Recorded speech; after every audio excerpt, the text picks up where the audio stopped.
The first time I died, it was not dramatic enough for the people who ruined me. There was no thunder outside the university auditorium, no shattered glass glittering under stage lights, no final speech where I exposed every forged citation, every stolen paragraph, every private message where she had begged me for help and then called me unstable when I asked for credit. I died quietly on a rainy Tuesday under the yellow-white lights of the graduate dormitory bathroom, with my phone still unlocked beside the sink and one message glowing on the screen. Stop making everything about you. If your thesis was good enough, you wouldn't be scared of sharing. That message came from the girl everyone called gentle, brilliant, unlucky, and misunderstood. Her name was Selena Vale, and by the end of my first life, she was standing on the graduation stage in a cream blazer, crying into a microphone while the audience applauded her courage. I was somewhere else by then, barely alive, accused of academic dishonesty, banned from the defense hall, blacklisted by 2 professors, and abandoned by the classmates who used to eat from my lunchbox when we stayed late in the research lab. Selena had taken my practice thesis, copied my structure, repeated my arguments, swapped my case study labels, and rehearsed my defense until she could mimic my pauses better than I could. When I tried to stop her, she smiled in front of everyone and asked why I was so obsessed with her success. When I reported her, she submitted the version first. When I produced my drafts, my metadata had somehow changed. When I begged my supervisor to check the shared drive logs, he told me I was spiraling. When the defense panel rejected me, Selena sent me flowers with a white card that said, "I forgive you." I remember laughing at that card so hard that my throat tasted like metal because there are insults that hit like slaps, and then there are insults so delicate they slice through the skin before you even notice the blood. The last thing I heard before everything went black was rain tapping against the bathroom window, like fingers asking to be let in. The first thing I heard after I opened my eyes again was Selena's sweet voice across the seminar room, saying, "Mara, can I borrow your practice thesis tonight? Just to compare formatting. I promise I won't copy anything." My pen stopped halfway across the attendance sheet. I stared at the date printed at the top of the department handout, and the room tilted so sharply, I gripped the edge of the desk. March 18th. Thesis Defense Preparation Seminar. 5 weeks before the graduate defense. 5 weeks before Selena's miracle presentation. 5 weeks before my public collapse. 5 weeks before I learned that betrayal does not always enter your life wearing a cruel face. Sometimes it comes carrying coffee, remembering your birthday, and calling you my smartest friend in front of witnesses. For 3 full seconds, I thought I was hallucinating. Then I saw the exact same chipped blue mug on Professor Arden's podium, the same broken projector line cutting through the PowerPoint slide, the same dark stain on the sleeve of Selena's pale pink cardigan from the caramel latte she had spilled right before class. My heart did something ugly and animal in my chest. It kicked once hard. Selena leaned closer, her perfume soft and powdery, her eyes wide with practiced helplessness. "You know I'm not good at organizing my arguments," she whispered. "Yours is just so clean. I only need to see how you transition from theory to findings." In my first life, I had given it to her before she finished that sentence. I remembered the warm rush of pride, the little sickness of wanting to be useful, the way I had said, "Of course, but don't share it with anyone." She had squeezed my hand and called me an angel. That night, she copied my chapter progression into her outline. 2 days later, she asked to see my slides. A week after that, she asked for my defense notes because she was panicking. By the time I realized she was building her body out of my bones, she was already walking around in my skin. This time, I placed the cap back on my pen, slowly enough for the click to sound loud in the room, and I smiled at her like she was a stranger asking for my house keys. "No," I said. "Not sorry. Not maybe later. Not after I polish it. Just no." Selena blinked. The softness stayed on her face, but something behind it snapped its head up. "No," she repeated, as if I had spoken in a foreign language. I kept smiling. "It's my practice thesis. You can ask Professor Arden for formatting guidelines." Her lips parted. The girl beside us, Nina, looked over. Selena's eyes immediately shimmered. There it was. The switch. The tiny tremble in the chin. The helpless lowering of the lashes. In my first life, I used to think emotions came naturally to her. Now I could see the machinery. She was choosing which lever to pull. The seminar had not even begun, and already the room was dividing itself around my refusal.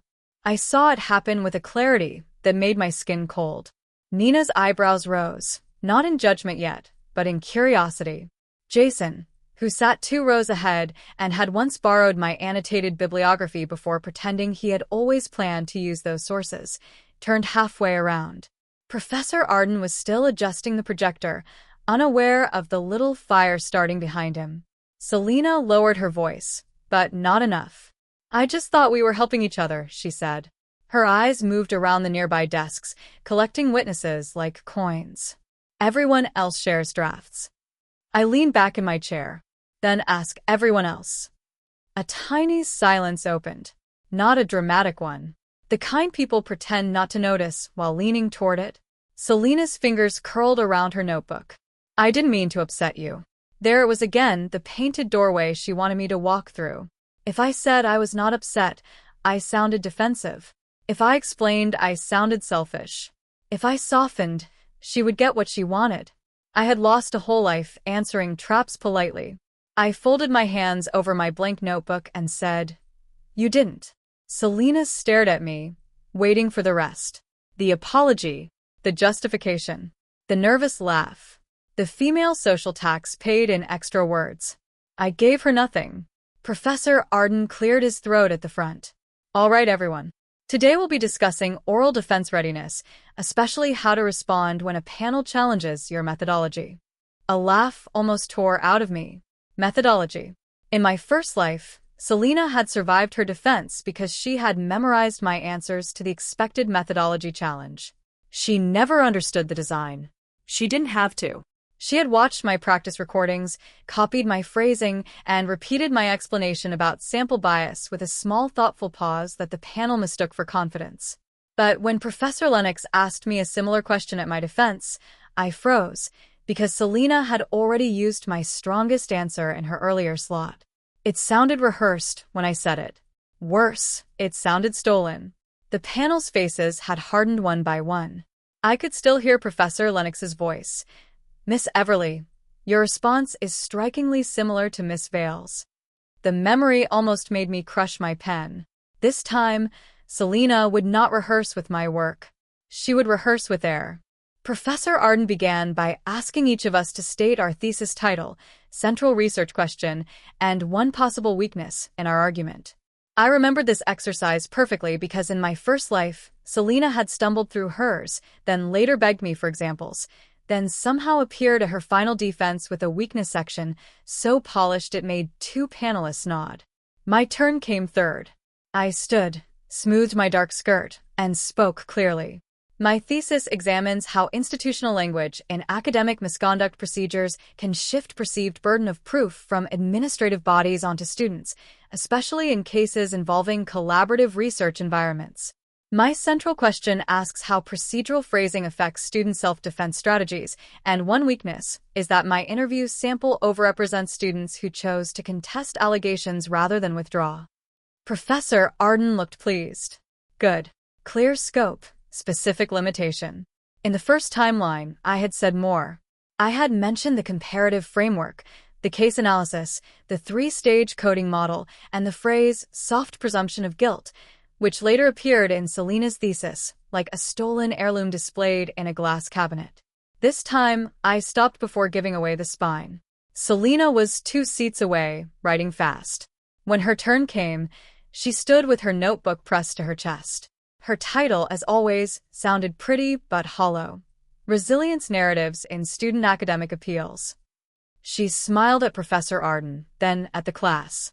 My research explores how students emotionally recover after being accused of misconduct and how storytelling can become a form of healing. Several people nodded. It sounded kind, harmless, marketable. In my first life, that kindness had been the camouflage. Professor Arden asked, "And your central research question?" Selena's smile flickered.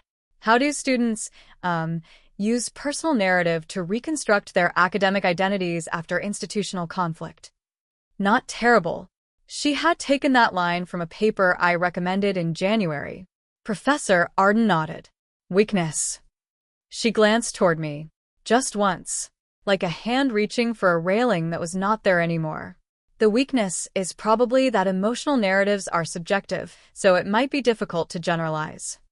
Professor Arden's face tightened in the small way it did when an answer was technically acceptable but shallow. That's a start, but subjectivity is not automatically a weakness in qualitative work. You'll need a sharper limitation before defense. Selena sat down slowly. The class moved on. No one gasped. No one laughed. But I watched her thumb rub the corner of her notebook until the page bent. One brick had shifted. That was all. The wall would fall later. After seminar, Selena followed me into the corridor with Nina trailing behind us like a spectator pretending she was not watching the match. Mara, Selena said softly. I kept walking. The corridor smelled like floor polish and rain-damp coats, exactly as it had before. Posters for the graduate research showcase lined the walls, and my own face appeared on one of them from last year's departmental award ceremony, smiling beside Selena, my arm around her shoulders. I wanted to tear it down. Instead, I stopped beside the notice board and turned. Selena looked smaller in the hallway, but I knew better now. Some people shrink only to make you look cruel for taking up space. Is something wrong? She asked. Nina hovered 2 steps away. Jason slowed near the vending machine. A few others drifted within hearing distance. Selena had always preferred public corners for private conversations. In my first life, I had followed her into them willingly. Nothing is wrong, I said. I'm just not sharing my practice thesis. Her eyes flashed, then watered. Fast. Almost impressive. Did someone tell you I copied them? She asked, voice trembling. Because I would never. You know how hard this year has been for me. My mom's surgery, my funding delay, Professor Klein barely replying to my emails. You don't need my thesis to survive any of that, I said. The sentence landed harder than I expected. Selena recoiled, as if I had slapped her. Nina's mouth parted. Jason looked down at his phone with the dramatic concentration of a man recording audio, without wanting to be caught. Selena whispered, Wow. One word. Perfectly placed. Soft enough to sound wounded. Loud enough to invite rescue. I didn't realize helping a friend had become such a burden to you. In the first life, that line would have hooked my guilt so deeply I would have opened my laptop right there. This time, I reached into my bag and pulled out a printed sheet, the department's official defense preparation checklist. I held it out to her. Here. This has formatting, defense structure, timing guidelines, and sample question categories. It's what everyone is supposed to use. She stared at the paper as if I had offered her a napkin during surgery. That's not what I asked for. I know. I placed it on the notice board ledge between us. That's what I'm willing to give. Then I walked away. Behind me, I heard Nina murmur, She did give you something. Selena did not answer. That tiny silence was sweeter than applause. I did not go back to the dorm after class. In my first life, I had returned to my room, found 3 voice messages from Selena, panicked, apologized, and sent the thesis. This time, I went straight to the library's basement archive, where the old scanners hummed and nobody bothered you unless you cried too loudly. I rented a locked study corral under a name the librarian barely checked, connected my laptop to the university network, and began building my second life like a legal case. The first rule of surviving a thief is this: stop thinking like a victim and start thinking like evidence. I created 3 versions of my thesis. The real version lived offline on an encrypted drive I kept in the lining of my winter coat. The practice version contained broad structure but no original phrasing, no strongest transitions, and no final defense logic. The bait version was beautiful, coherent, and fatally wrong. It included an elegant but flawed theoretical framework that confused narrative rehabilitation with procedural legitimacy, a handful of sources that looked relevant but collapsed under scrutiny, and a methodology explanation that sounded confident until a panelist asked one obvious follow-up. In my first life, Selena had stolen my cleanest bridge between the literature review and findings. This time, the bridge would lead straight into water. I did not fabricate data. I was not going to become what she accused me of being. The bait thesis was not submitted anywhere. It was a rehearsal document, clearly marked practice thesis discussion draft, the sort of thing people were allowed to write badly before improving. But every weakness in it was designed to tempt someone who copied without understanding. Every shiny phrase had a hidden crack. Every impressive paragraph depended on a premise my final version had abandoned weeks earlier. I added a watermark so faint it looked like a printer artifact. Draft Echo 3. I embedded version identifiers in the footnotes through tiny differences in punctuation. I exported it as a PDF and saved it under the same folder name I had used in my first life because Rebirth gives you one advantage no ethics board can account for: memory. Then I opened a private document and wrote down everything that had happened the first time. Dates, conversations, requests, who witnessed them, who changed tone after Selena cried, which professor had dismissed me, which administrator had claimed the logs were inconclusive. When my memory shook, I kept typing. Trauma is unreliable when left inside the body, but once written down, it becomes a map. By midnight, I had 4 pages of names and a plan that made my hands stop trembling. Selena changed tactics the next morning.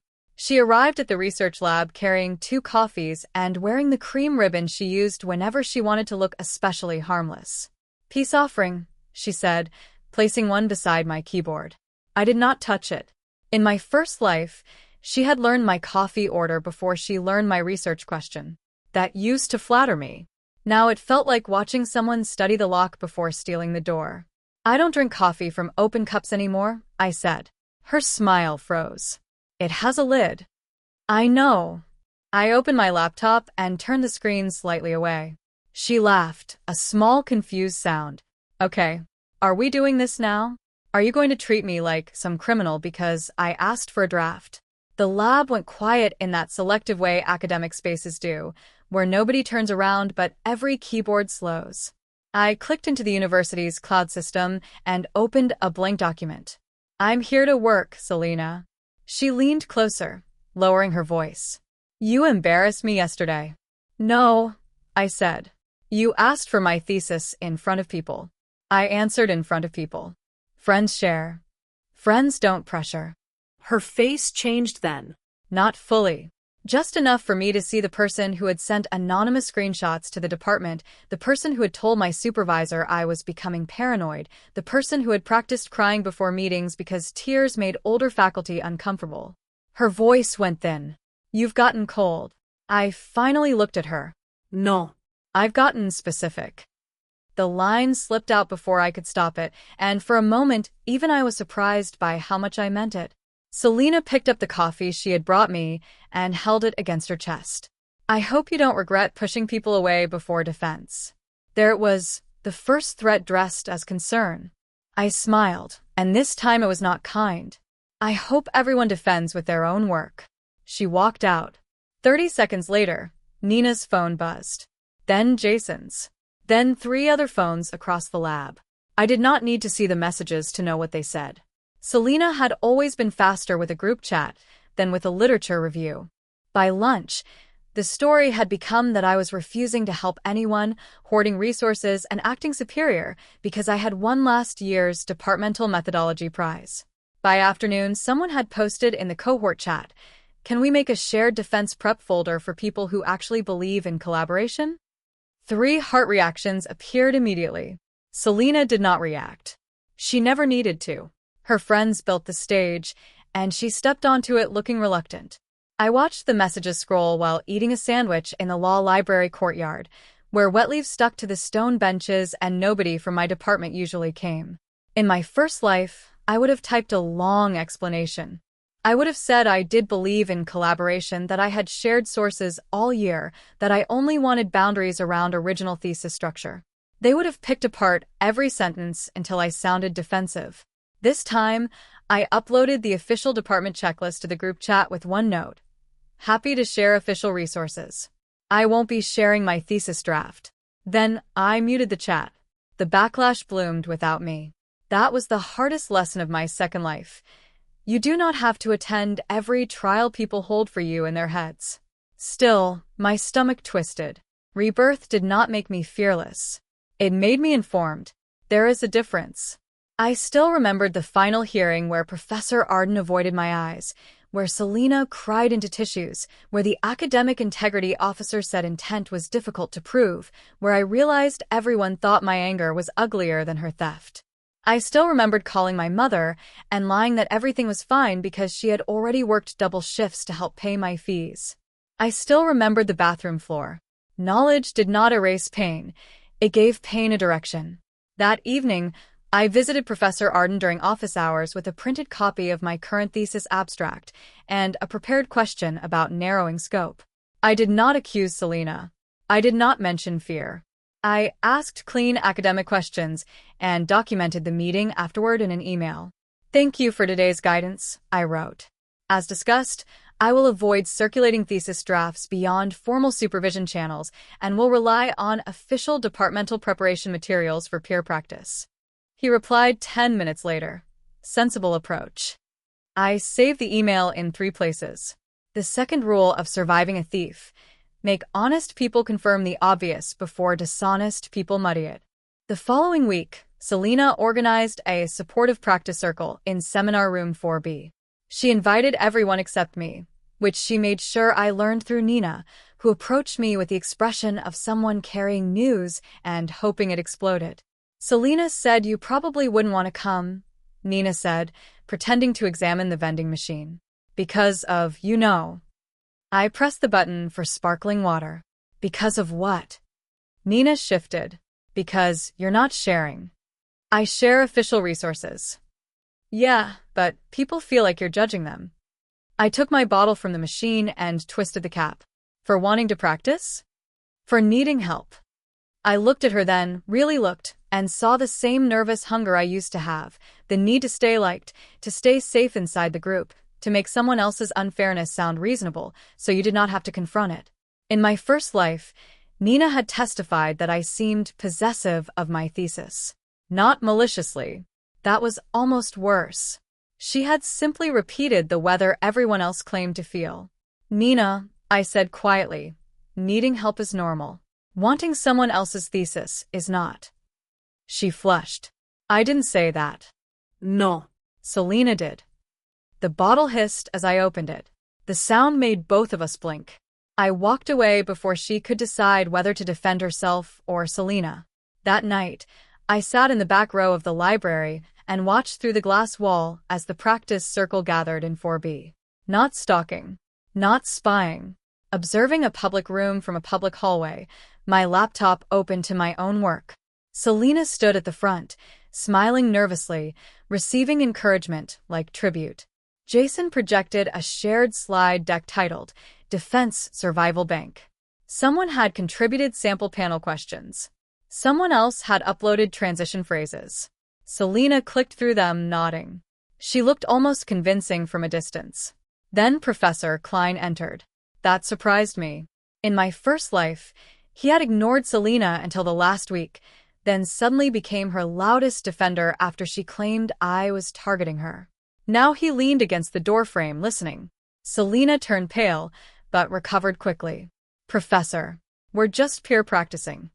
Klein said something I could not hear. The group laughed. Selena laughed too, but her hand gripped the clicker too tightly. Interesting. My memories shifted. In the first timeline, had Klein been negligent or involved? I opened my evidence document and added a new line. 2 days later, the bait took itself off the hook and swam toward her. I did not send Selena anything. I did not leave my laptop open. I did not stage a ridiculous trap in the lab like some cheap campus drama. I simply behaved the way I had in my first life, with one important difference. The folder I knew she had accessed before now contained only the bait practice thesis. In the first timeline, I had used the department's shared peer review drive because Professor Arden encouraged us to exchange materials there. The permissions were confusing. Files could be previewed by anyone in the seminar group unless manually restricted. Selena had claimed she found my draft there accidentally after I shared an old bibliography. This time, I uploaded a harmless bibliography to the drive, checked the permissions, took screenshots, and then placed the bait PDF in a subfolder clearly named mar_everly_private_practice_do_not_use. Was it tempting? Yes. Was it unethical? No. A closed door does not entrap a burglar. It reveals one. Within 6 hours, the access log showed a preview from Selena's university account. Within 7, the PDF was downloaded. Within 8, Jason's account previewed it too. I sat in my locked study Corel staring at the screen while my pulse pounded behind my eyes. For one wild moment, I wanted to run across campus and scream. Not because I was surprised, because I was right. Being right about betrayal does not feel good. It feels like finding mold behind wallpaper you once thought was beautiful. I exported the logs. I sent myself time-stamped copies. Then I did nothing. That was the third rule. Never interrupt an enemy while she is confidently misunderstanding the weapon she stole. Over the next few days, Selena stopped asking me for help. Her group chat messages became lighter. She posted a photo of her laptop and tea with a caption, "Finally found my arguments fine." People liked it. Nina commented, "Proud of you." I zoomed in on the blurred screen behind the teacup. There it was, faint but readable. Procedural legitimacy through resilience narrative. A phrase from the bait thesis. A beautiful phrase. A hollow phrase. A phrase that would fold like wet cardboard under Professor Lennox's first question. My own work became quieter and sharper. I stripped anything decorative from my real thesis until every claim had a source, every source had a purpose, and every purpose could survive a hostile room. My final argument was no longer about emotional recovery narratives at all. That had been the broad territory Selena wanted to steal because it sounded humane. I went narrower, colder, stronger.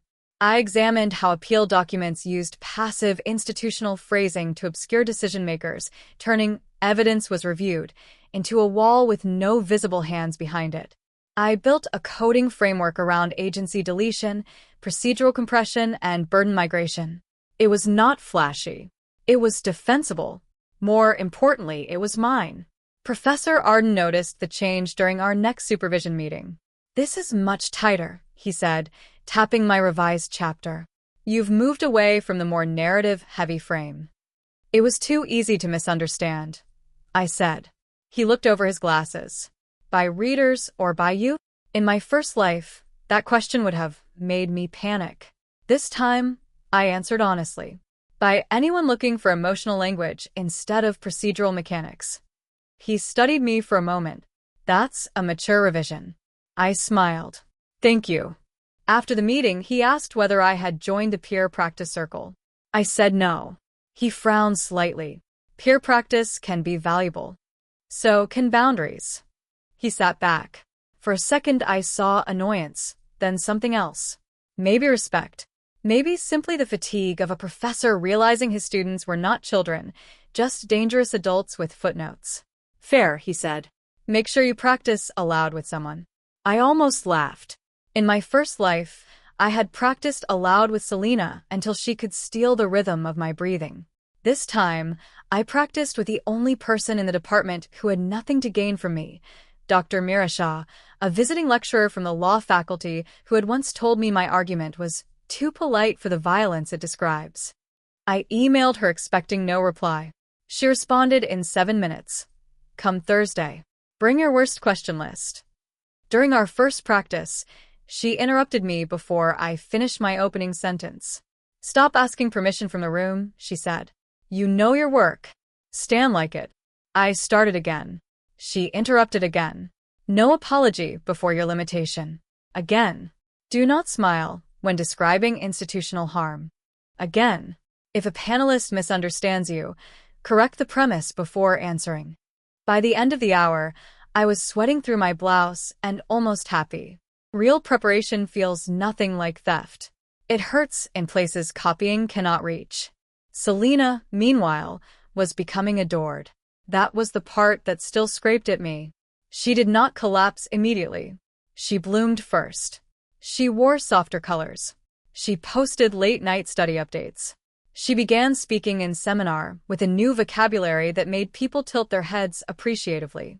I'm interested in how procedural legitimacy is emotionally reconstructed, she told Professor Arden one morning, and I watched his eyebrows rise because the phrase sounded intelligent if you did not push it. That's more ambitious than your earlier framing, he said. Selena lowered her eyes. Mara inspired me to be more rigorous. The room turned toward me, a compliment sharp as a fishhook. In the first life, she had used praise to make my later accusations look jealous. This time, I smiled calmly. I'm glad the official materials helped. A few people laughed under their breath. Selena's eyes lifted, flat and quick. After class, she cornered me in the stairwell. No witnesses this time. That told me she was rattled. What is wrong with you? She hissed. The sweetness was gone so completely, it almost relieved me. You've been making little comments for weeks. I adjusted the strap of my bag. Have I? You think you're better than everyone because you use big words and act like boundaries are a personality. I looked at her cream cardigan, her trembling hands, her pretty mouth twisted around something rotten. And you think kindness means access. She stepped closer. You know, people are starting to wonder why you're so secretive. People can wonder. Professor Klein thinks your topic overlaps too much with mine. There it was. A stone dropped into water. Klein. Does he? I asked. Selena's smile returned, but now it looked stitched on. He said if two theses are too similar, the panel may question originality. In my first life, that warning had come later, after she had already submitted. I had spiraled for 3 days, rewriting sections she stole while she kept moving ahead. This time, I laughed once. Not loudly. Not kindly. Just enough to make her flinch. Then I hope you understand your own argument. Her face strained. I walked past her down the stairs, and, behind me she said, Careful, Mara. You already look unstable. I paused on the landing. The fluorescent light buzzed overhead. In my first life, that word had followed me like a stain. Unstable. Possessive. Obsessive. Defensive. I turned back. Selena, I said, this time, choose a better lie. For 1 second, she looked genuinely afraid. Not guilty. Afraid. There is a difference. Guilt asks what it has done. Fear asks what you can prove. The department required us to submit practice defense recordings 2 weeks before the actual defense. In my first life, I uploaded mine early and Selena watched it 14 times. I only discovered that later through a half-deleted activity report nobody cared about. This time, I waited until the final hour and uploaded a recording so dull it could have put a caffeine tablet to sleep. I answered the official questions correctly, but without my strongest phrasing, and I deliberately avoided my real defense rhythm. I wore no makeup, used no slides beyond placeholders, and spoke in a flat voice that made my own research sound like a tax form. Professor Arden commented, accurate, but needs energy. Perfect. Selena uploaded hers 12 minutes after mine, which told me she had been waiting. Her recording was polished. Very polished. Too polished. She used the bait language with emotional pauses, hand gestures, and a closing line so close to my old style that nausea rose in my throat. In the end, she said to the camera, students do not merely appeal decisions, they appeal the version of themselves institutions have written into being. That was mine. Not from the bait. From my first life. A sentence I had spoken to her in the dorm kitchen at 1:12 a.m. while stirring instant noodles, exhausted and hopeful, before she tilted her head and said, you should definitely use that. I had not written it anywhere in this life. My skin went cold. Selena remembered something? No. Impossible. I replayed the clip. The sentence was slightly different. Maybe I had said something similar in January before the timeline split. Maybe she had taken it from old conversations, old notes, old access I had not considered.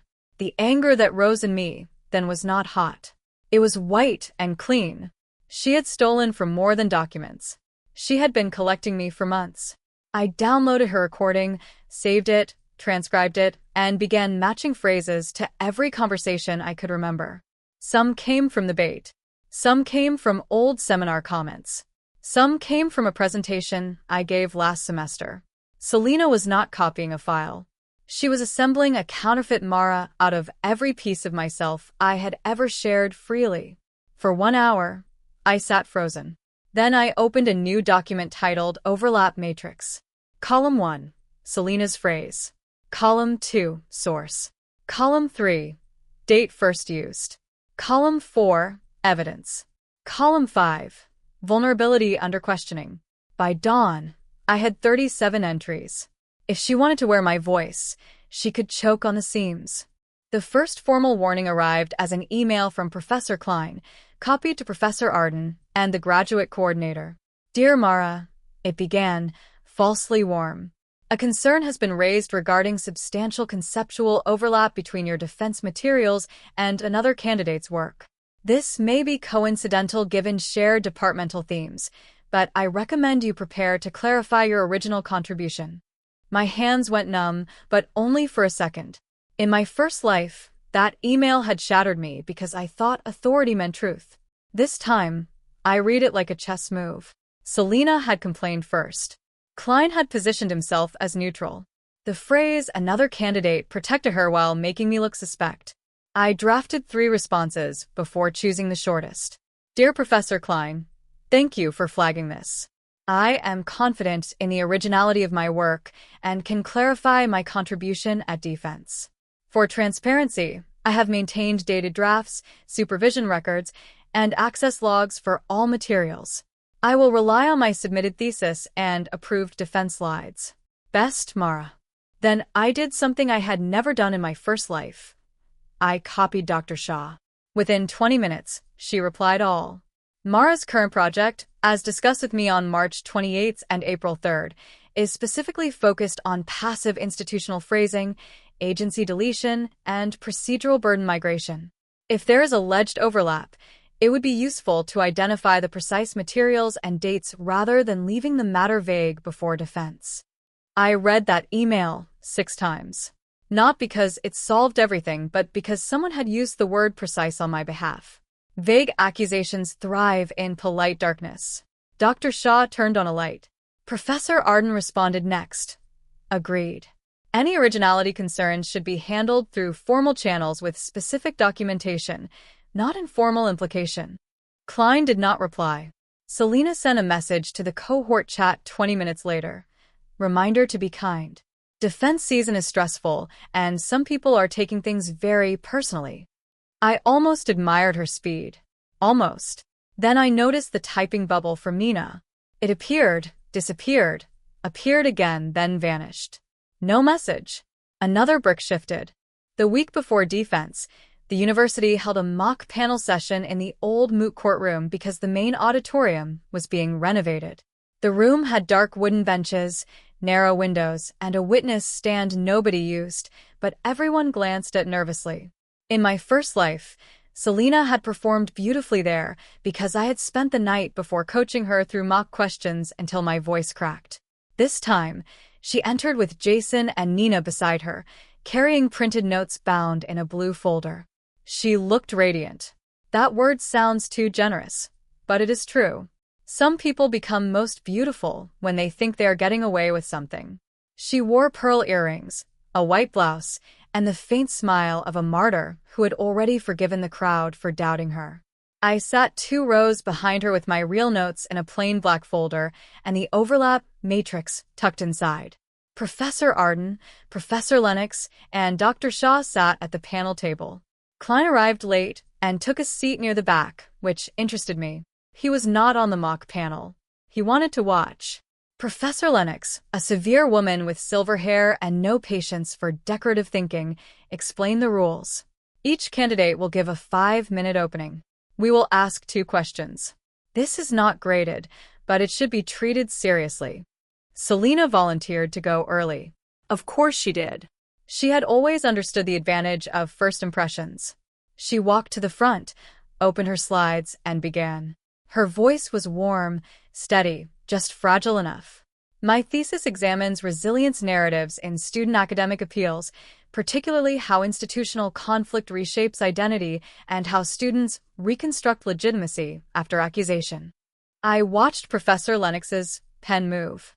Selena continued, weaving bait phrases with stolen ones, polishing them through tone. The room seemed to soften around her. Jason nodded like a proud campaign manager. Nina smiled uncertainly.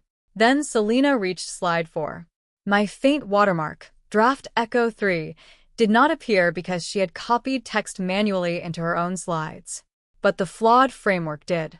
There it was in a clean diagram: institutional challenge, narrative rupture, emotional reconstruction, procedural legitimacy. 4 boxes. For mistakes, wearing heels. My heart slowed. Professor Lennox looked up. Miss Vale, she said when Selena finished, are you arguing that emotional reconstruction produces procedural legitimacy, or that students perceive legitimacy differently after reconstructing identity? Selena smiled. Both, in a way. Professor Lennox's face did not move. Those are not the same claim. The room sharpened. Selena adjusted her folder. Of course. I mean, my thesis explores the intersection between them. Intersection is not a relationship, Dr. Shaw said. Her voice was calm enough to be mistaken for mercy. What is the causal or interpretive mechanism? Selena's eyes flicked, almost invisibly, toward the audience. Toward me. I looked back with nothing on my face. She turned to the panel. The mechanism is narrative restoration. Professor Lennox tapped her pen once. Define that as used in your coding. Selena opened her mouth. Closed it. Opened it again. It refers to how students restore their sense of self through narrative. That is a paraphrase of the term, Dr. Shaw said. Not a coding definition. A strange pressure filled the room. It was not yet collapse. It was the moment before glass realizes it is glass. Selena recovered, but badly. She shifted to her prepared limitation answer, the one from the bait thesis. One limitation is that because emotional narratives are subjective, generalizability may be difficult. Professor Arden frowned exactly as he had in seminar. Professor Lennox leaned back. Again, subjectivity is not inherently a limitation in qualitative research. Why are you treating it as one? Selena's fingers tightened around the clicker. I don't mean subjectivity itself. I mean, because participants may reconstruct events through emotion, it complicates objective analysis. Dr. Shaw's eyebrows rose. Why would objective analysis be your standard in a narrative study? A few students shifted. Jason stopped nodding. Nina looked at her lap. Selena's face flushed pink from throat to cheekbones. I'm saying the narratives are valuable, but also limited because they're personal. Professor Lennox said, all narratives are personal. Your methodology should explain how you analyze that, not apologize for it. In my first life, Selena had answered this moment with my explanation about analytic transparency and interpretive validity. She did not have it now because that explanation lived only in my real notes, and my practice recording had been a desert. She tried to pivot. That's exactly why I use a layered coding model. My spine straightened. She clicked to the next slide. A table appeared. 3 stages: rupture identification, resilience mapping, legitimacy reconstruction. Bait. Bait. Bait. Professor Arden looked puzzled. This differs from the coding description in the abstract you submitted last month. Selena froze. I did not know that. Interesting. Professor Arden continued. Your abstract described 2 stages, not 3. Selena swallowed. I refined it. When? Dr. Shaw asked. Last week. After mock preparation began? Selena's smile twitched. Research evolves. It does, Dr. Shaw said. Can you provide an example of a coded excerpt moving through all 3 stages? Silence. It lasted only 4 seconds, maybe 5, but in a defense room, silence multiplies. Selena looked at the panel, then at her slide, then at the floor. I don't have the excerpt memorized. Professor Lennox said, you do not need it memorized. Explain the process. Selena inhaled. A student might describe feeling accused, and then describe rebuilding confidence, and then see the institution differently. Differently how? As part of their story. Professor Lennox's pen stopped. That was the moment. Not the final collapse. The first visible crack. The room felt it. Selena felt it most of all. When my turn came, Selena was still sitting with her shoulders too straight and her eyes shining with unshed tears. In my first life, those tears would have ruled the room. Now they look like stage lights left on after a bad performance. I walked to the front, connected my slides, and took one breath. Dr. Shah's training echoed in my body. Do not ask permission from the room. My thesis examines how institutional appeal documents use passive phrasing and agency deletion to shift the practical burden of proof onto accused students. Professor Lennox looked up immediately. Good.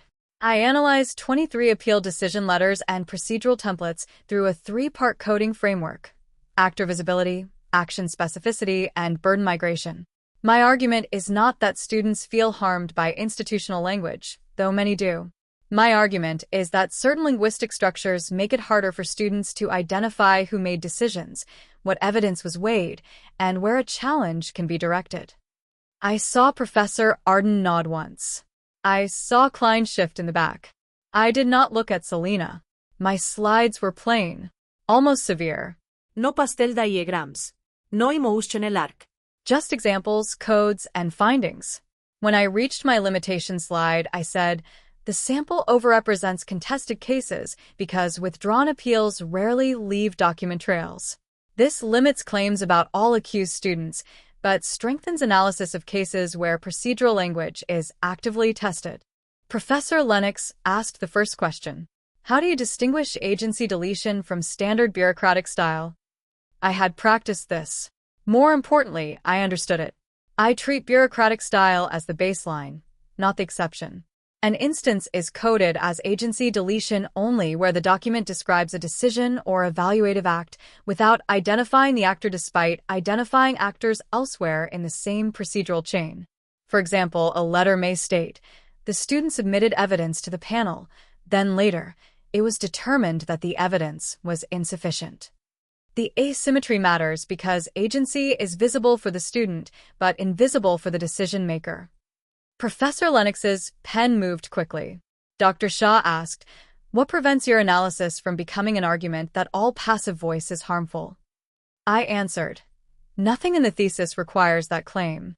Passive phrasing can be neutral or appropriate. My concern is patterned asymmetry under conditions of institutional power. The harm is not grammar alone, it is grammar combined with procedural consequence. The room was very still, not soft. Not adoring. Listening. I realized then that I had spent my first life wanting the room to love me because Selena was so good at being loved. But a defense room is not a wedding. You do not need to be loved. You need to be understood. When I finished, Professor Arden said, that is a significant improvement from your practice recording. I smiled. Yes. I used the practice recording to identify what not to rely on. A few people laughed. Selena did not. After mock panel, everyone spoke at once. Not to me at first. That would have been too honest. They gathered in little clusters, pretending not to discuss Selena's stumble and my improvement. Jason told her the questions were unfair. Nina said Professor Lennox was harsh with everyone. Selena nodded, eyes wet, but her gaze kept cutting toward me like a knife thrown badly. I packed my laptop slowly. Dr. Shah approached and said, good. Do not change the spine now. Only polish. Professor Arden joined us. Agreed. Your distinction between grammar and procedural consequence is strong. Then, after a pause, he added, be prepared that overlap questions may still arise. I met his eyes. I am. He seemed to understand there was more under that answer, but he did not ask in the hallway. Klein walked past without looking at me. Selena followed him a minute later. That confirmed enough. I waited until the corridor thinned, then slipped down the side stairwell. Their voices drifted from the landing below. Klein sounded irritated. You said you understood the framework. Selena's voice was strained. They attacked terminology. They asked basic questions. Because Mara changed hers. A pause. My pulse slowed. Klein said, what does that mean? Selena snapped. It means she's playing some game. She refused to share. Then she acted like she knew exactly what I was going to say. Klein lowered his voice, but anger sharpened it enough to carry. Did you use anything from her materials? Silence.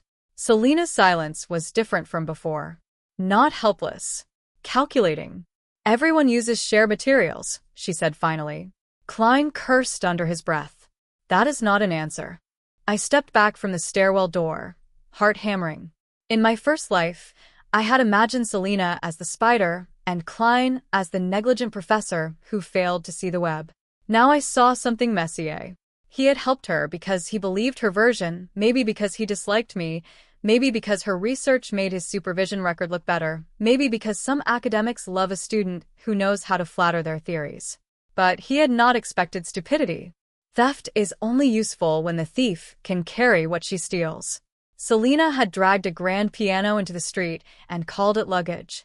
The final defense schedule came out that Friday. Selena was first at 9 a.m. I was third at 11 a.m. In my first life, she had gone before me too, used my strongest language, and left the panel primed to see me as derivative. This time, the order felt like justice with a calendar invite. The department required final theses to be submitted 72 hours before defense.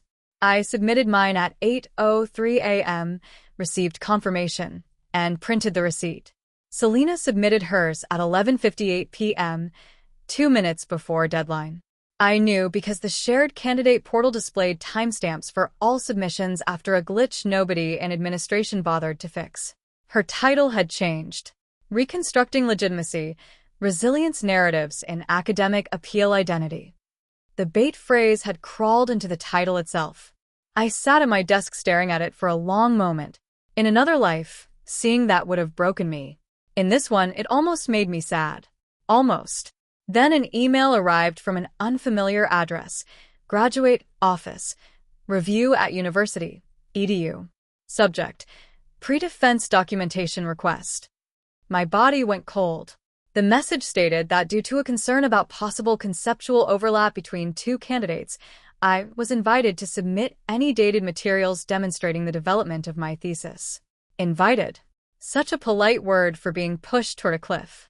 In my first life, this request had come after Selena's defense, when she had already claimed originality, and I was scrambling. This time, I was ready before they asked.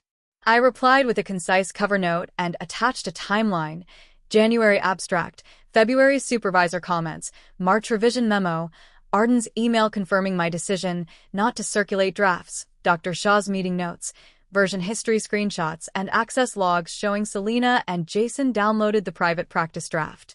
I did not accuse. I labeled. For context, the attached access logs show that a practice discussion draft stored in a restricted folder was accessed by accounts belonging to other candidates without my permission. This draft does not reflect my submitted thesis and contains concepts I later rejected. I read that sentence 3 times before sending. My hands shook afterward. Courage often looks calm in retrospect because nobody remembers the shaking. 5 minutes later, Dr. Shaw emailed me privately. Good. Now sleep. I did not sleep. I lay in bed listening to the radiator knock and remembering rain on the bathroom window. Somewhere across campus, Selena was probably rehearsing stolen answers into a mirror. I hoped she slept beautifully. People fall faster when well-rested. Defense morning arrived too bright. Sunlight hit the department windows like an accusation. I wore a black blazer, low heels, and the small silver earrings my mother gave me when I started graduate school. In my first life, I had worn a blue dress because Selena said it made me look approachable. This time, I did not want to look approachable. I wanted to look like the final version. The hallway outside the defense room smelled like printer toner and expensive anxiety. Candidates stood around pretending not to rehearse. Selena arrived at 8:42 in cream again, carrying the blue folder. Her hair was pinned back, her makeup soft, her eyes a little swollen in a way that could be read as stress or martyrdom, depending on how much you wanted to protect her. Jason carried her laptop bag. Nina walked beside her, but not close. That distance mattered. Selena saw me near the water fountain and smiled. It was a brave little smile for the audience. Good luck, Mara, she said. I really hope today goes peacefully. I looked at her for a moment, At the girl who had ruined me once and tried again because she thought kindness was a mask nobody would dare remove. I hope today goes accurately, I said. Her smile flickered. The defense room door opened. Professor Lennox stepped out. Miss Vale, we're ready. Selina inhaled, lifted her chin, and entered. The door closed behind her. The hallway exhaled. Candidates whispered. Jason paced. Nina sat on the bench and twisted her ring. I opened my folder and reviewed my introduction, not because I needed to, but because my hands needed a task. Through the thick door, voices were muffled. I could not hear her opening. I did not need to. I knew the shape of it. Narrative rupture. Emotional reconstruction. Procedural legitimacy. Soft voice. Slight pause before the word identity. A tremble when mentioning accused students. A panelist leaning forward, wanting to believe brilliance could be gentle. Then, if the universe had any appetite for symmetry, a question. At 9:28, the door opened. Not fully. A department assistant slipped out and hurried down the hall. At 9:31, Professor Klein arrived, face tight, and entered the room without greeting anyone. Jason stopped pacing. Nina looked at me. I kept my eyes on my notes. At 9:39, we heard Selina's voice rise through the door. Not words. Just tone. Thin. Defensive. The hallway went silent. At 9:44, the door opened again. This time, Professor Arden stepped out. Mara, he said quietly, could you come in, please? For one heartbeat, the old terror took me by the throat. In my first life, being called in before my defense had meant accusation. It had meant sitting under fluorescent lights while Selina cried, and people asked why my language resembled hers. My body remembered before my mind could correct it. My knees almost locked. Then I saw Dr. Shaw standing behind Professor Arden through the open door, her face unreadable but steady, and I breathed. Of course, I said. The room was arranged with the panel at the front, Selina at the candidate table, Klein against the side wall, and two administrative staff near the back. Selina turned when I entered. Her eyes were red now, but the tears were not flowing properly. That meant anger was interrupting them. Professor Lennox gestured to a chair. Miss Everly, thank you. This is not your defense. You're not being examined right now. We have a documentation question regarding materials submitted in advance of today's proceedings. Iset. My hands were cold. Selina stared at me with such hatred that for the first time, she looked honest. Professor Lennox continued. Miss Vale's submitted thesis and slides contain several concepts and phrases that appear in a practice draft accessed from your private folder. You provided access logs indicating the draft was not intended for circulation. Miss Vale has stated that the document was part of a shared peer preparation resource. We need clarity on whether you shared that draft with her or with the practice circle. Selina burst out. She put it in the seminar drive. Dr. Shaw said, let Professor Lennox finish. Selina bit her lip. I turned to the panel, not to her. I did not share that draft with Selina or the practice circle. The folder was labeled private and do not use. I uploaded it as an internal practice discussion draft and later rejected that framework. I shared only the official department checklist and general resources. Professor Lennox asked, why was the draft in the seminar drive at all? Fair question. The room leaned toward it. Because the seminar drive was the location originally recommended for peer materials, and I used it earlier in the semester before deciding not to circulate drafts. When I became concerned about boundaries, I moved my work into a labeled private subfolder and restricted permissions. I have screenshots of the settings from that day. I opened my folder and slid copies forward. No trembling now. Evidence steadies the hand. Professor Arden looked at the screenshots. Klein's jaw tightened. Selina whispered, this is insane. She's been planning this. I finally looked at her. Planning to keep records is not insane. The sentence landed in the room like a judge's gavel. Professor Lennox asked the next question with surgical calm. Miss Vale, can you explain why your submitted thesis title contains the phrase, reconstructing legitimacy, which appears in Miss Everly's practice draft but not in your earlier abstract? Selina's face crumpled. Because it's a common concept. Dr. Shaw said, it is not appearing here as a generic concept.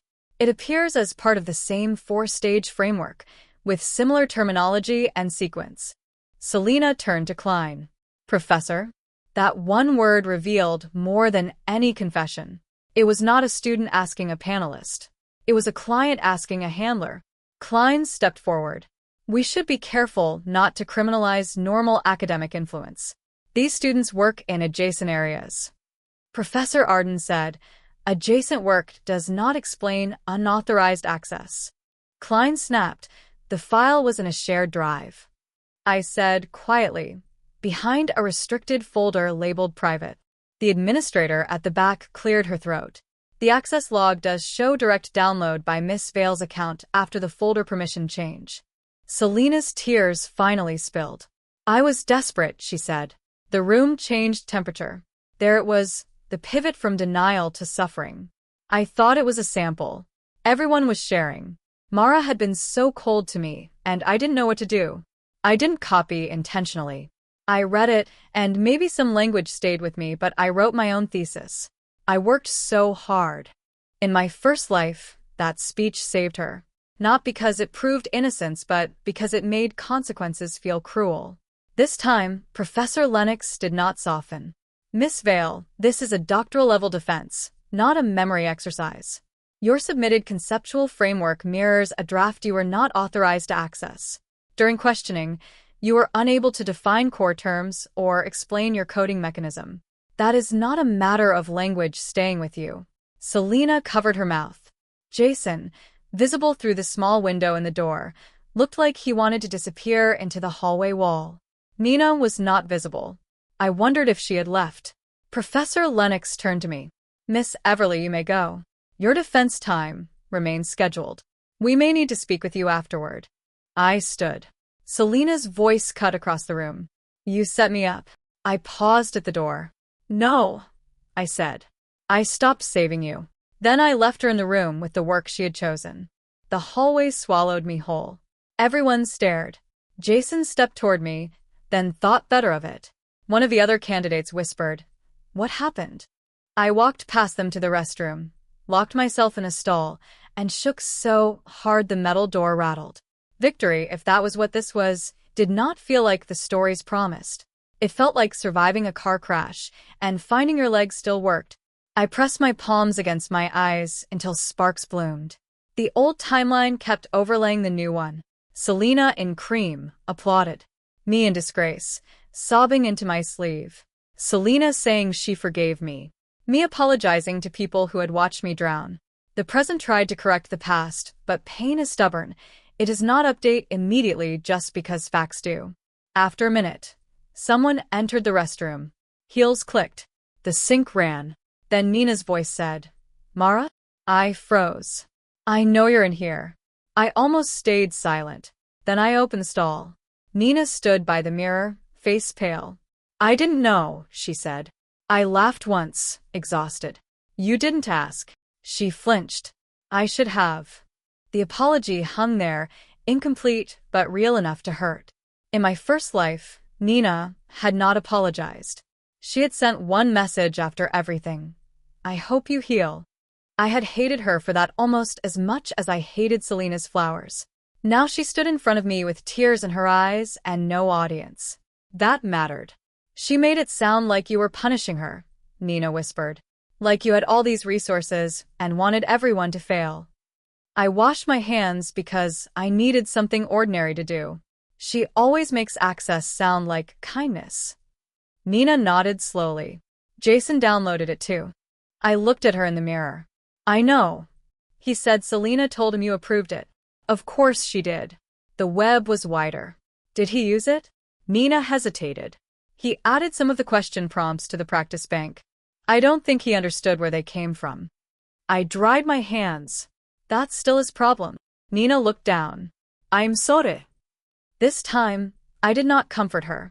Women are trained to turn apologies into absolutions before the sentence even cools. I had no more absolution to spare. "Thank you for saying it," I said. Then I left. At 10:47, Selena came out.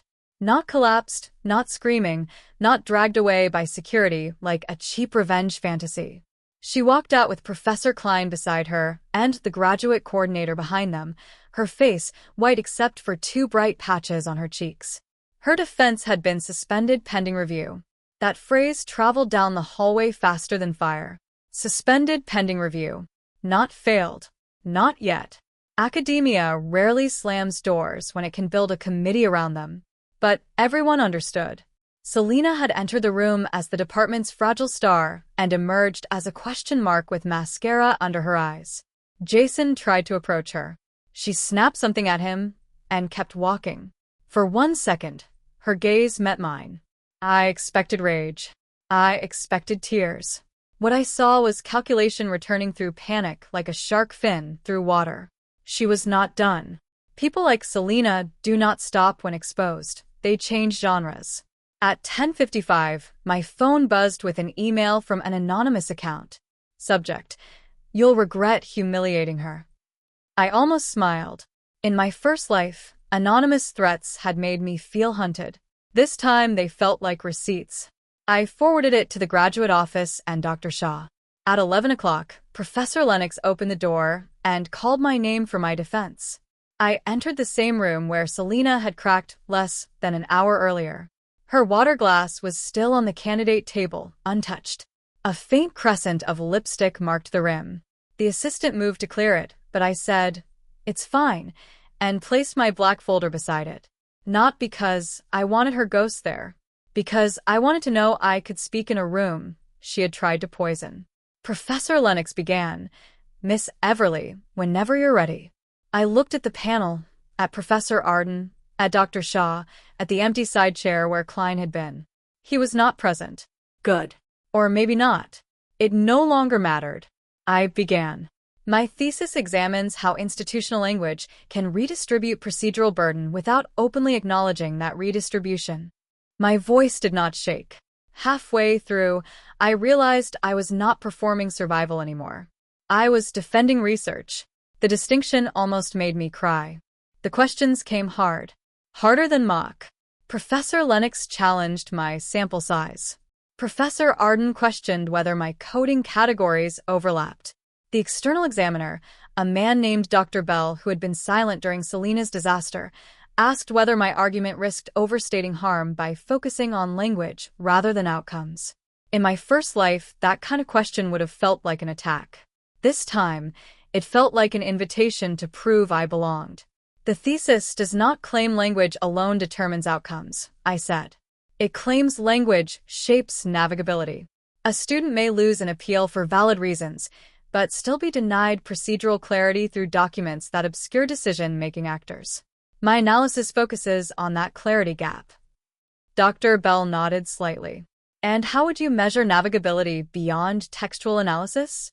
Good question. I had prepared it because Dr. Shaw was merciless. Future research could pair document analysis with participant mapping exercises, asking students to identify decision points, responsible actors, and available response options after reading their own letters. That would test whether the linguistic patterns I identify correlate with practical comprehension. Professor Lennox wrote something. Professor Arden asked about ethics. I answered. Dr. Bell asked about transferability outside academic misconduct procedures. I answered. Not perfectly. At one point, I lost a sentence and had to restart. At another, Professor Lennox corrected my use of causal, and I accepted the correction instead of panicking. A defense is not a flawless speech. It is a stress test. For years, I had mistaken confidence for never bending. Real confidence bends, adjusts, and holds. When I finished, they asked me to step outside. The hallway was quieter now. Selena was gone. Jason sat at the far end with his head in his hands.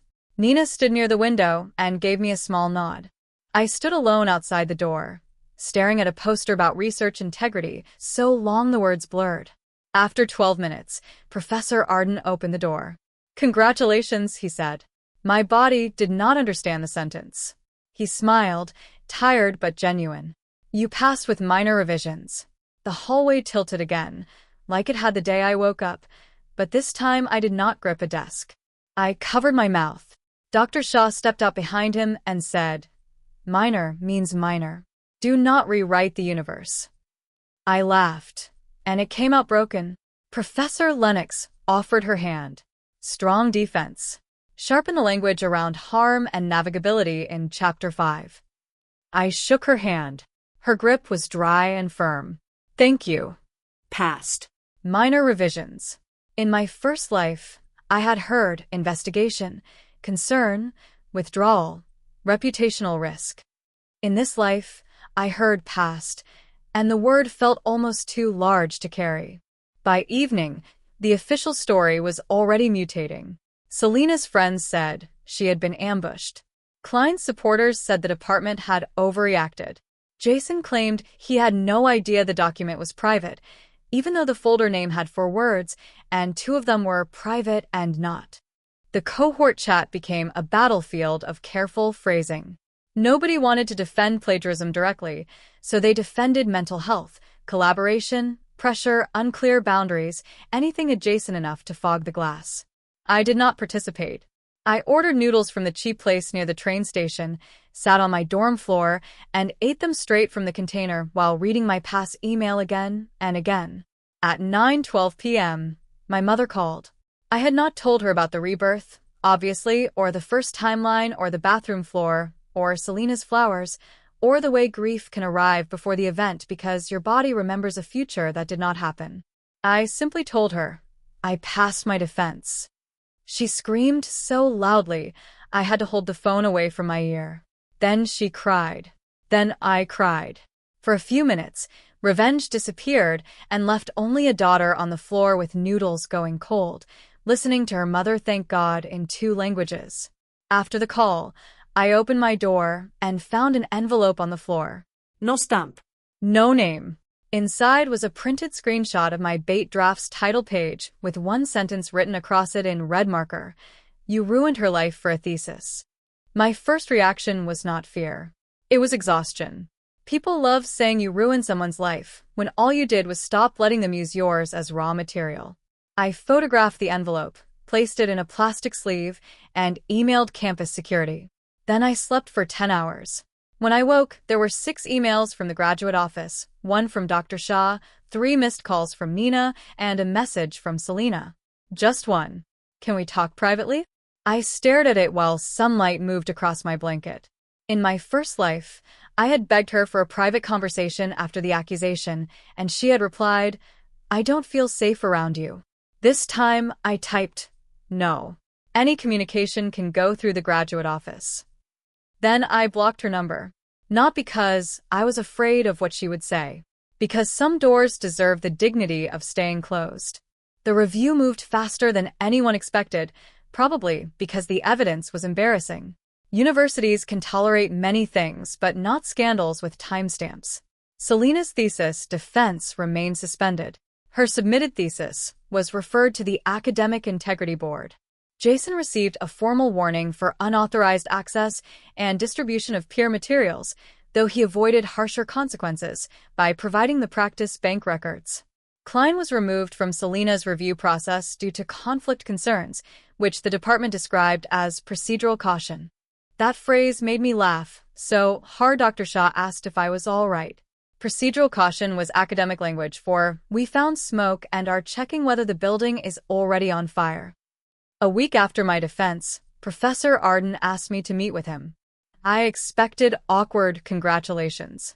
Instead, he looked older. He had 2 cups of tea on his desk and a stack of printed emails between us. I owe you an apology, he said. I went still.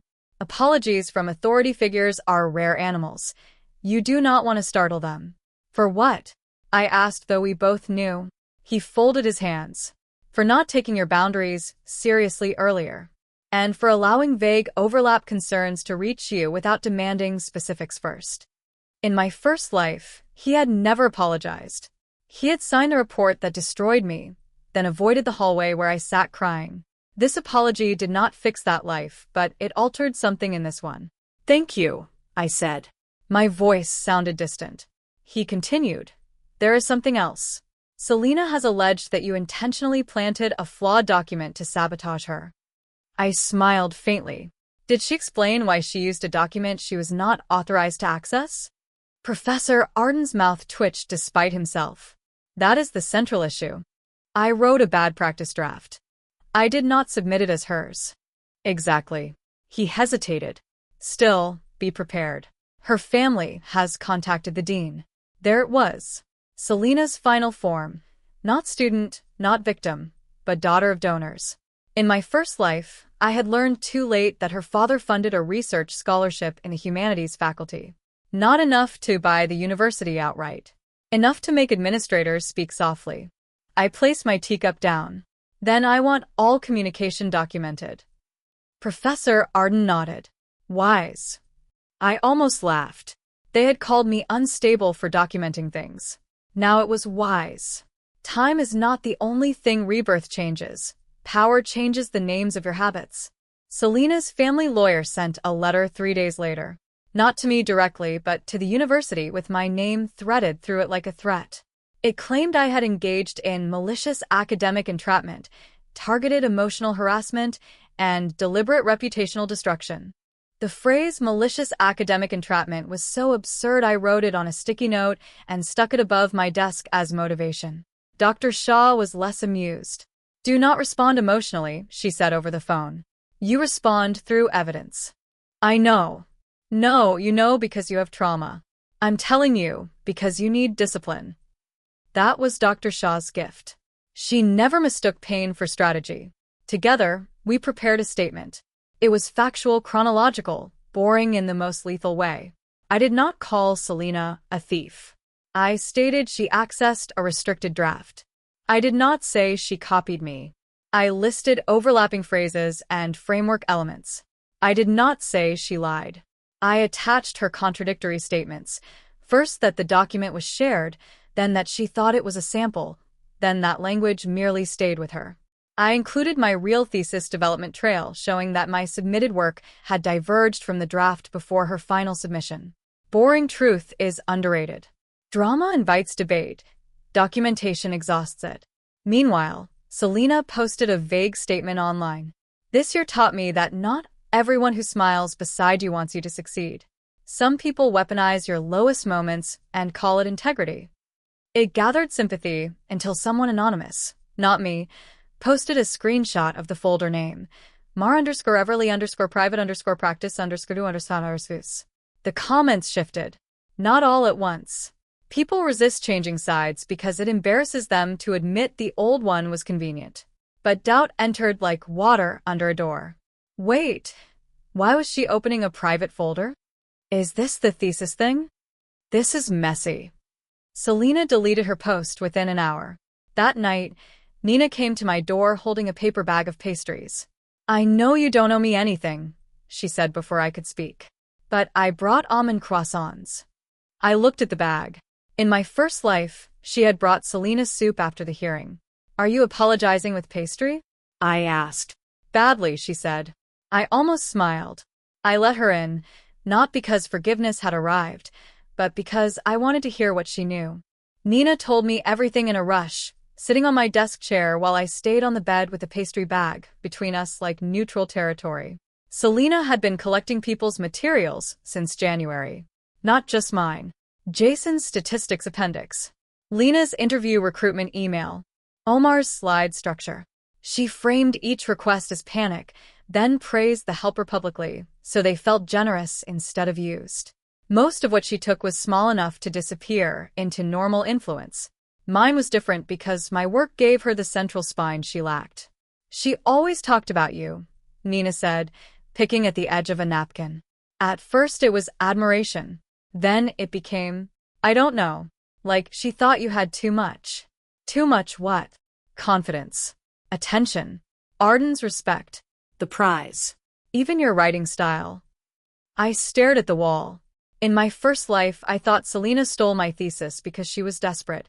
Now I understood desperation had only removed the cover from something older. Envy is hunger with a memory. Nina continued. Klein encouraged her to be more ambitious. He told her emotional recovery alone was too soft, that she needed procedural legitimacy. She didn't know how to build that argument. Then you stopped sharing. So she took it. Nina nodded, eyes wet. I should have realized. Yes, I said. She looked at me, startled by the lack of comfort. I softened, but only slightly. But realizing now still matters. She wiped her cheek. I can give a statement. That surprised me. You understand what that means? People will say I'm saving myself. Are you? Partly, she admitted. But I'm also tired of being managed by her. Honest enough. I accepted. Her statement became another brick removed from Selena's wall. Jason gave one too, less noble and more panicked, but useful. He admitted Selena had sent him excerpts from my draft and described them as Mara's old sample. The phrase old sample almost impressed me. It made theft sound archival. The board requested Selena's message history. She resisted. The university insisted. Her lawyer complained. The university reminded him that academic integrity proceedings required cooperation. The donor scholarship did not come up by name, but I felt its shadow shrinking. Evidence has a way of making even money stand farther back. The hearing took place in a smaller room than I expected. Not grand, not cinematic. Beige walls, water pitchers, a long table, a digital recorder blinking red. Selena sat across from me, with her lawyer on one side and her mother on the other. Her mother looked at me like I had personally invented suffering. I sat with a student advocate and Dr. Shaw, who was there as a supporting academic witness. Professor Klein was not present. His conduct had been separated into an internal faculty review, another phrase so sterile it practically wore gloves. The chair of the board, Deputy Dean Harrow, began by explaining that this was not a criminal proceeding, not a personal dispute, not a forum for emotional accusations. Selena immediately cried. I do not say that mockingly. She cried beautifully, silently, with one hand pressed to her mouth and her shoulders trembling just enough. Her mother rubbed her back. The board waited. That was new. In my first life, tears had sped everything up in her favor. Here, they paused the room but did not steer it. Deputy Dean Harrow said, Miss Vale, take a moment. Then we will proceed with the evidence. Selena looked almost offended that crying had been treated as weather rather than testimony. The evidence unfolded piece by piece. Access logs, folder screenshots, draft identifiers, overlap matrix, her submitted thesis, her defense transcript, where she failed to define terms central to the borrowed framework, Jason's statement, Nina's statement, my emails documenting boundaries. Selena's lawyer argued that academic collaboration often blurred ownership. Dr. Shaw responded, collaboration produces shared development. This record shows unilateral access followed by unattributed incorporation. I wrote that sentence down because it was gorgeous in the driest possible way. Selena finally spoke near the end. Mara knew I was struggling. She knew I looked up to her. She put a document where I could find it because she wanted me to fail. The room turned to me. The old Mara would have defended her intentions until she sounded guilty of having them. This Mara said, Selena, you are describing your decision to open my private folder as something I did to you. Silence. Deputy Dean Harrow's pen stopped. Selena's mouth trembled. You wanted revenge. No, I said. I wanted my own work to stay mine. Her mother whispered, cruel girl. Dr. Shaw's had turned so slowly that Selena's mother looked away. I almost laughed. The hearing ended after 3 hours. No decision that day. Bureaucracy likes to digest before it bites. But when I walked out, Selena did not follow. She stayed seated, staring at the table, as if the surface might open and give her a new version of events. While waiting for the decision, I finished my minor revisions. That part matters.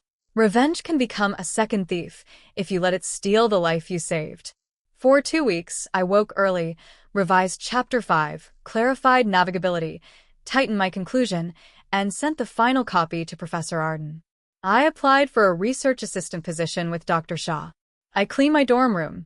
I threw away the dead flowers Selena had given me in the first life, though in this life they had never existed.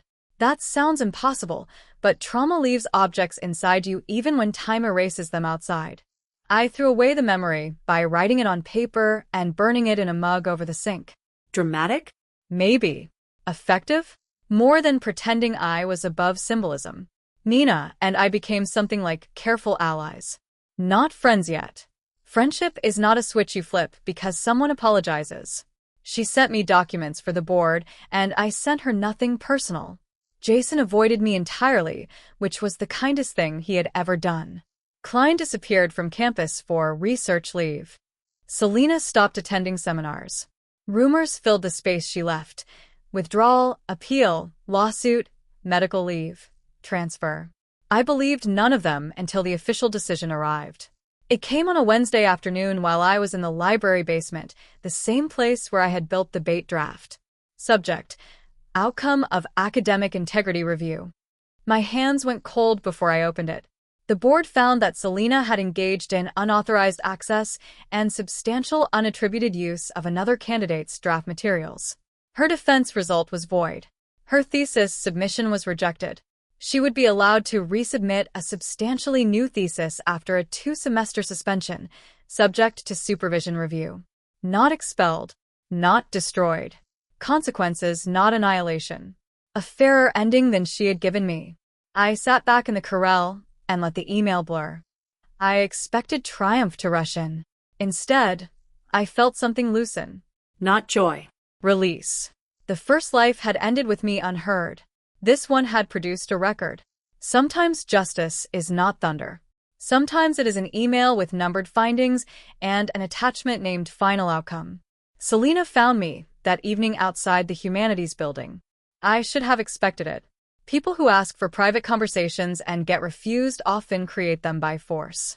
The sky was bruised purple, and the campus lamps had just flickered on. She stood near the steps in a gray coat. No cream, no ribbon, no softness. Without the costume, she looked younger and meaner. "Are you happy?" she asked. No greeting. No tears. I stopped at a safe distance. With my result, yes. She laughed bitterly. "You always do that. Answer like a lawyer. You always ask questions that are actually accusations." Her face tightened. "I lost everything. You lost a defense you couldn't defend." She flinched, then recovered with anger. "You think you're so righteous, but you made that draft wrong on purpose." "I made a practice draft I chose not to use. You knew I'd see it. I knew you might try." Her eyes filled, but this time the tears were ugly, hot, real. "Why didn't you just help me?" The question stunned me more than any insult. Not because it was fair. Because underneath all the manipulation, she truly believed access to me had been a reasonable expectation. "I did help you," I said slowly. "For months.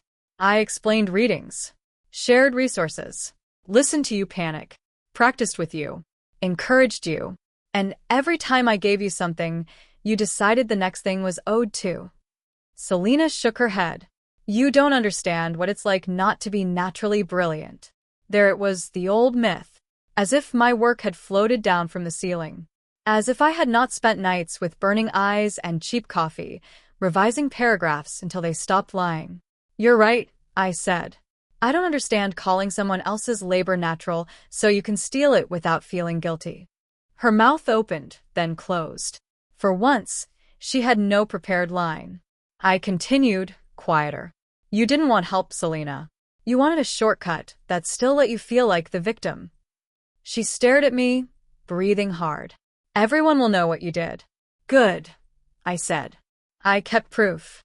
That frightened her more than anger would have. She stepped back. For a second, I saw the girl from the first timeline, standing in front of a microphone, crying about resilience while wearing my words. Then the image dissolved. This Selena stood in the dark with nothing borrowed left to shine with. She whispered, "I hate you." It should have hurt. It did not. "That's yours," I said. "You can keep it." I walked past her into the building, and this time she did not follow. Graduation came 2 months later, on a hot morning that made everyone's gowns stick to their shoulders. My mother arrived 3 hours early and took photos of every banner on campus, as if the university might vanish before the ceremony began. I wore the silver earrings again. Nina waved from the candidate line, and I waved back. Jason was not there. He had deferred. Selena, of course, was absent, though her name remained in old program drafts someone forgot to delete. Professor Arden shook my hand on stage. Dr. Shah hugged me afterward and whispered, "Now write something nobody can steal because it's too sharp to hold." My mother cried through the entire ceremony, including the national anthem, 2 speeches, and a fire alarm announcement that turned out to be a microphone issue. I laughed more that day than I had in both lives combined. Afterward, we took photos near the stone steps. In one picture, I am looking slightly away from the camera, smiling at something outside the frame. My mother said later it was her favorite because I looked peaceful. I did not tell her I had been looking at the humanities building entrance, half expecting Selena to appear with flowers and a white card. She did not. The past does not always return for a final bow. Sometimes you have to stop waiting for it and walk to lunch. We ate dumplings at a crowded restaurant near campus, and my mother kept touching my sleeve as if confirming I was real. Maybe I was doing the same to myself. That evening, back in my room, I opened the evidence folder one last time. Access logs, screenshots, emails, statements, the overlap matrix, the anonymous threat, the outcome letter. My whole second life, organized into subfolders. I copied everything to a final archive, then moved it off my desktop. Not deleted. Never deleted. I am not naive in any timeline, but not visible either. There is a difference between carrying a weapon and sleeping beside it. A year later, I returned to the university as a guest speaker for the new defense preparation seminar. Professor Arden invited me, Dr. Shah bullied me into accepting, and the graduate coordinator advertised the session as boundaries, originality, and defending your own work. Subtle as a falling piano. I stood at the front of the same seminar room where Selena had first asked for my practice thesis again, the same broken projector lines still cutting across the slide, because apparently Rebirth could not fix university maintenance. The students looked tired, nervous, hungry for secrets. I recognized myself in some of them. I recognized Selena in others. That was the uncomfortable truth. Thieves do not always enter as villains. Sometimes they enter as frightened people who discover manipulation works before discipline does. I began without introducing the scandal. The most dangerous sentence in graduate school is not, "I don't know." I told them. It's, "Can I just see yours?" A few laughed. I smiled. Not because sharing is bad. Collaboration is part of scholarship. But there is a line between learning from someone and leaning so hard on them that you start calling their spine your own. The room quieted. I showed them how to share resources safely. Official checklists, reading lists, practice questions, feedback forms. I showed them what not to share. Full drafts, original frameworks, unrehearsed defense notes, recordings that reveal your answer architecture. I told them to document supervision meetings, save version histories, clarify authorship, and stop apologizing for boundaries. During questions, a girl in the second row raised her hand. But what if people think you're selfish? There it was. The old chain. I looked at her carefully. Then let them think while you graduate. The room laughed, but she did not. She wrote it down. After the session, Professor Arden told me the department had changed the shared drive permissions permanently. Dr. Shah said my talk was appropriately unforgiving. I took that as praise. As I left, I noticed a student standing by the notice board, staring at the defense checklist I had once handed Selena like a rejected peace offering. The student photographed it. Good. Some resources are meant to be shared. Some doors are meant to be locked. Wisdom is knowing which is which. Sometimes people ask whether I forgive Selena. They do not ask directly, of course. They say things like, "Do you ever wonder what happened to her?" Or, "It must have been complicated for her too." Or, "At least the system worked in the end." The system worked because I rebuilt my life around proving what should have been believed the first time. That is not the same as the system working. As for Selena, I heard she transferred to another university after her suspension. I heard she changed her topic. I heard she wrote about academic pressure and female rivalry, which made me laugh so hard I spilled tea on my keyboard. Maybe she learned. Maybe she only learned to hide the seams better. I do not spend much time wondering. Forgiveness, people forget, is not a graduation requirement. My life did not become pure after she left it. I still overdocument. I still flinch when someone asks to just compare drafts. I still feel a cold little spark when a soft voice makes a public request with witnesses nearby. Healing did not turn me back into the generous girl from the first timeline. That girl was not kinder than me. She was less informed. I am generous now with cleaner hands. I share reading lists, frameworks after publication, advice, warnings, templates, encouragement. I do not share the living center of unfinished work. I do not lend my voice to people who have not built their own. And whenever a student tells me they feel guilty for protecting their thesis, I tell them the truth no one told me early enough. Your work can be collaborative without becoming communal property. Your kindness can have edges. Your no does not become cruelty because someone planned to profit from your yes. The first time, I gave Selena my practice thesis and watched her defense rise while mine burned. The second time, I refused.